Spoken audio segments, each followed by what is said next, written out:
So I had a couple of people ask me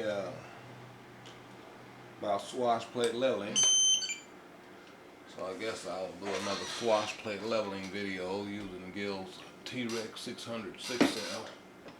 Yeah, the 6-cell and the 12-cell, so this is the 6-cell. So let me plug her in here. Make sure you unplug 2 wires from your motor and remove your head unit, of course.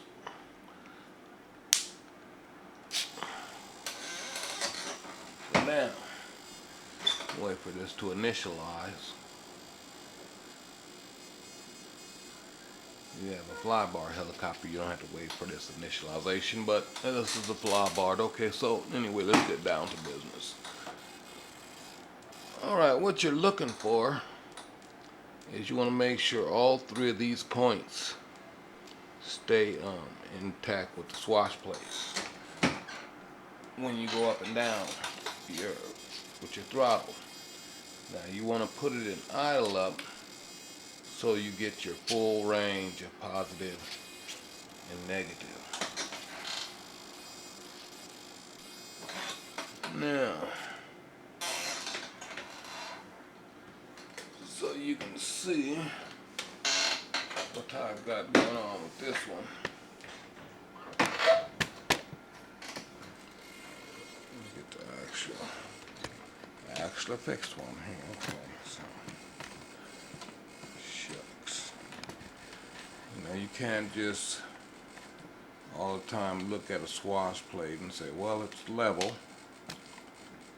because it might be level at one point, but it's not actually level up and down the full range. The main shaft. So now that you have a look, see that all 3 points are touching, and I'll go up, and all 3 points are still touching. Okay. Look at that.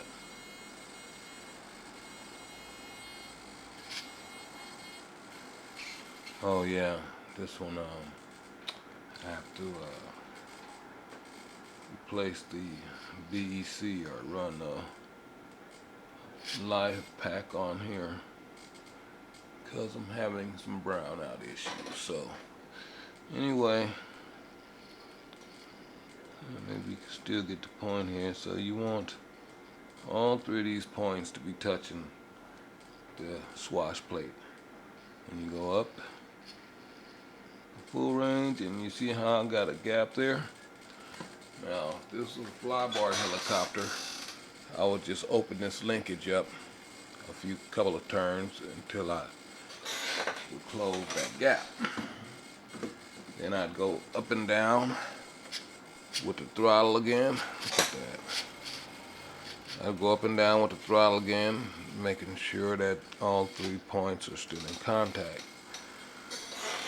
There'll come a time where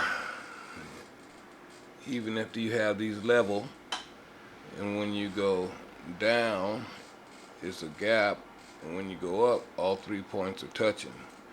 If you have that problem, then most of the time you just need to move the linkage to a different hole on that servo horn. So just like saying, if you had this type setup here, this was a servo horn at 90, and it was pushing up and down on that linkage, well, that might be too much of a throw at this angle. So by moving it in a hole, it kind of shortens the throw, and that usually happens on the elevator linkage.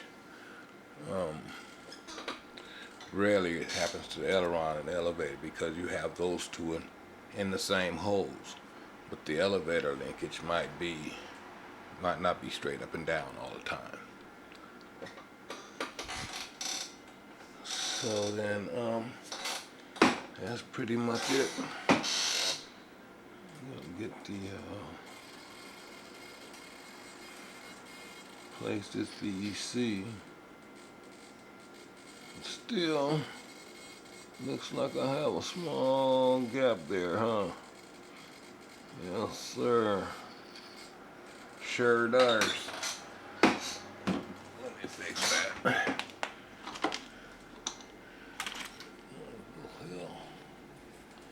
Get out your ball link pliers. You want to get you some of these, man, because snapping these links off makes it such a breeze. And be careful not to loosen your open your link too much, because it'll slip off there. I usually like to, after I open my linkages, I'll give a push on it right here. Make sure it's not too much flex in it, as if it wants to bend right there on the end. And then I look at the threads too. And these almost kind of look out there. There's not much thread at the bottom left either, so not much you can do about that. Yeah, that's much better.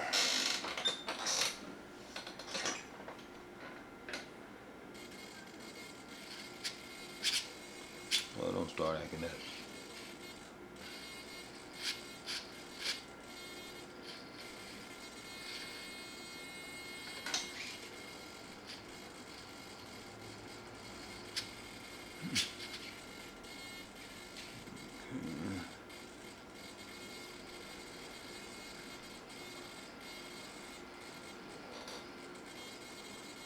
That's not all I want. Let's see. I want it to stay on all 3 points, up and down with the throttle stick, and idle up with your motor unplugged. Very important. Make sure you have linear curves where you idle up, so you can go full negative, full positive, and all 3 points stay on the swash plate. Not very hard to do.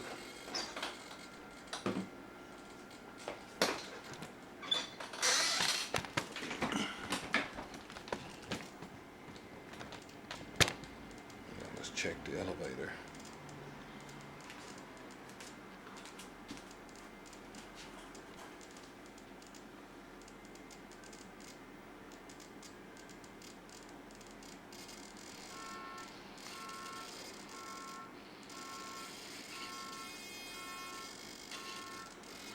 Yes, sir. That's it.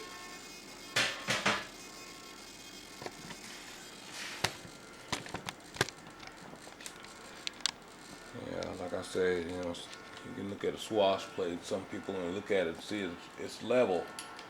But to properly check it, you got to go up and down that shaft and make sure that it stays level. Not only here, all the way up here when you're moving it up and down. Because if that you have some interaction where one is not quite staying there, and when you go up, your copter won't be as stable. Thanks for watching. Hope that helps some fellas out there. WC out.